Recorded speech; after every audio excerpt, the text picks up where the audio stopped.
Friends, భారతదేశంలో బంగారు ధరలు స్థిరంగా కొనసాగుతున్నాయండి. భారీ పెరుగుదల తర్వాత గత 2 వారాలుగా కనిపించిన తగ్గుదల ఇప్పుడు కనిపించడం లేదు. 2 రోజులుగా బంగారు ధరలు దేశంలో స్థిరంగా అలాగే ఉన్నాయి, నిన్నటి ధరలే ఉన్నాయి.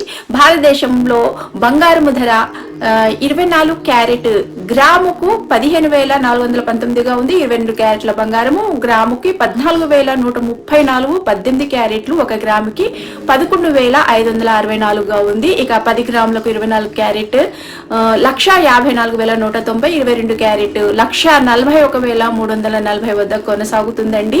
ఇక ఇప్పుడైతే పెరగలేదు, తగ్గలేదు, అలాగే స్థిరంగా ఉంది. ఇంకా తగ్గుతుందేమో చూద్దాం. ఇక వెండి ధరలు కూడా కొద్దిగా తగ్గుతున్నాయి. ఇప్పుడు కిలోకి 2,70,000 ఉందండి. అంటే 1 తులం వచ్చేసి 2,700 ఉందండి. ఇంకా తగ్గుతుంది, ఇప్పుడే కొనబాకండి. ఈ వీడియో మీకు నచ్చినట్లయితే లైక్ చేయండి, షేర్ చేయండి, సబ్స్క్రైబ్ చేసుకోండి. Thank you friends.